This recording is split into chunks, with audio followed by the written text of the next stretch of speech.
नमस्कार मित्रांनो, pharma guidance या आपल्या यूट्यूब चॅनलवरती आपलं सर्वांचं स्वागत आहे.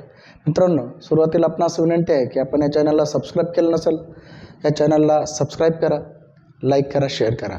मित्रांनो, थंबनेल पाहून आपणास या ठिकाणी कळलं असेल की झेडपीचा जे काय रिझल्ट आहे, जे काय फार्मसी ऑफिसर या पदासाठी जे काय रिझल्ट आहे, विविध झेडपीने त्यांचा रिझल्ट लावलेला आहे. परंतु काही झेडपी अशा आहेत की त्यांनी त्यांचा रिझल्ट लावला नाही.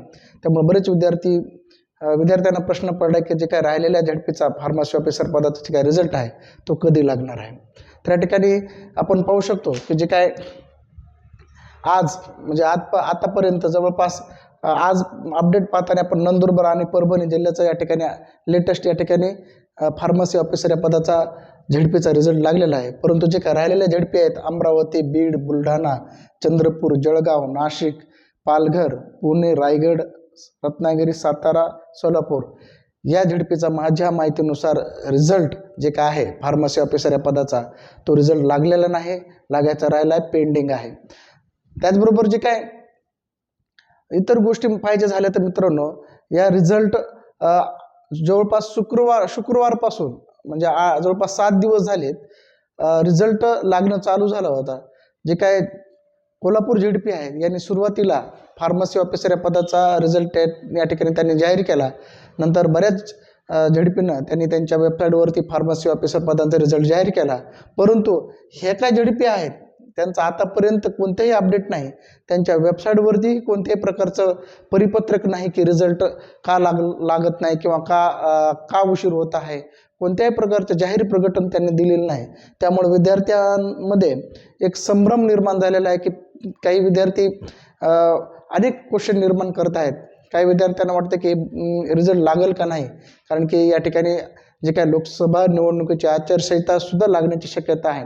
त्यामुळे ह्या गोष्टी असताना त्याचबरोबर आणखी एक गोष्ट लक्षात आलेली आहे की या झेडपीच्या वेबसाईटवरती कोणत्याही प्रकारचा संपर्क क्रमांक नाही किंवा ईमेल नाही किंवा हेल्प डेस्कचा नंबर नाही, हेल्पलाईनचा नंबर नाही की जेणेकरून आपण त्यांना कॉल करून रिझल्ट संबंधित माहिती विचारू शकतो किंवा माहिती मिळवू शकतो, प्रश्न करू शकतो.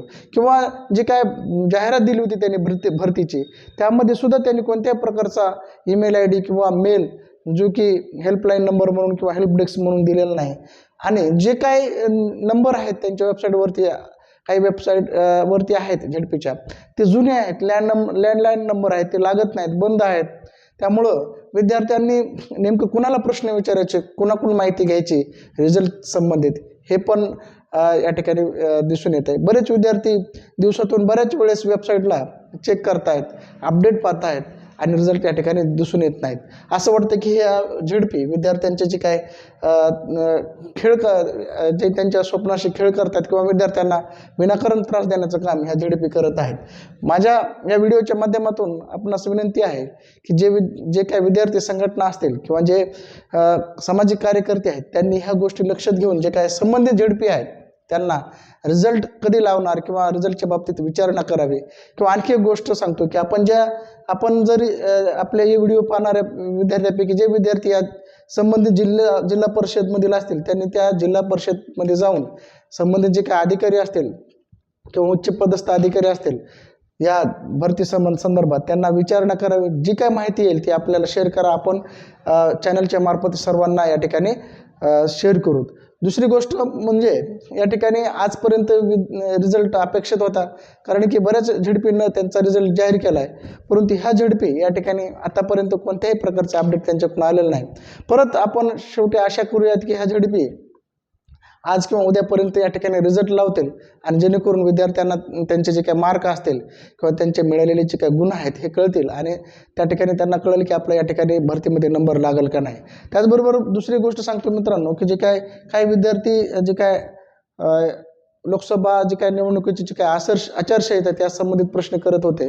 आचारसंहिता कधी लागली या संबंधित जे काय कोणत्याही प्रकारचे जे काय अपडेट आलेलं नाही, कारण की जे काय इलेक्शन कमिशनचे दोन जे काही मेंबर आहेत किंवा 2 इलेक्शन कमिशन आहेत त्यांची जी काय निवड आहे ती व्हायची राहिलेली आहे. त्यांची निवड झाल्याच्या नंतर आचारसंहिता लागण्याची शक्यता आहे. त्यामुळं आणखीही आचारसंहिता बाबतीत कोणतेही अपडेट नाही. ती आचारसंहिता लागण्याच्या अगोदर ह्या गोष्टी घडतील. त्याचबरोबर डॉक्युमेंट व्हेरिफिकेशन किंवा नियुक्तीपत्रसुद्धा मिळतील, हे पण आपण आशा करूयात. या ठिकाणी अपडेट एवढंच आहे की फक्त परभणी आणि नंदुरबार या झडपीचा आज म्हणजे जे काय 13 मार्च आहे, 13 मार्च रोजी यांचा काय झालेला रिझल्ट लागलेला आहे. इतर ज्या झडपी आहेत त्यांचा आतापर्यंत मी व्हिडिओ बनवतो तोपर्यंत कोणत्याही रिझल्ट संबंधित अपडेट नव्हतं. त्या ठिकाणी अधिक माहितीसाठी किंवा माहिती मिळवण्यासाठी किंवा आपल्याला काही माहिती असेल शेअर करायची असेल तर तुम्ही मला माझा जो काय मोबाईल नंबर आहे 96 73 89 62 37 या मोबाईल नंबरवरती शेअर करा. रिझल्ट संबंधित रिझल्ट का लेट होत आहे किंवा मग रिझल्ट कधी लागेल हे जरी तुम्हाला काही ऑफिशियल माहिती मिळाली असेल तर तुम्ही मला शेअर करू शकता. आपण दुसऱ्या व्हिडिओमध्ये आपण सर्वांना शेअर करूया. त्याचबरोबर आपले काही प्रश्न असतील ते पण तुम्ही या ठिकाणी विचारू शकता. दुसरी एक महत्त्वाची गोष्ट मित्रांनो, आपण जर फार्मासिस्ट किंवा औषध निर्माण अधिकारी या पदाच्या जे काय परीक्षा असतील, भरती कॉम्पिटेटिव्ह एक्झाम असतील त्यांची तयारी करीत असेल तर आपल्या चॅनलवरती आपण दररोज जे काय टेक्निकल जे काही सब्जेक्ट आहेत आपले त्या संबंधित महत्त्वाच्या टॉपिकवर आपण या ठिकाणी लेक्चर घेऊन येत आहोत. बॅच जे काय फार्मसी ऑफिसरची बॅच आपण या ठिकाणी बनवलेली आहे. तुम्ही अत्यंत कमी फीसमध्ये मेंबरशिप जॉईन करू शकता आणि जे काही एक्झामची आहे तयारी करू शकता. तर या ठिकाणी आपण थांबूयात. व्हिडिओला लाईक केलं नसेल तर लाईक करा आणि चॅनलला सबस्क्राईब करा. जय हिंद, जय महाराष्ट्र.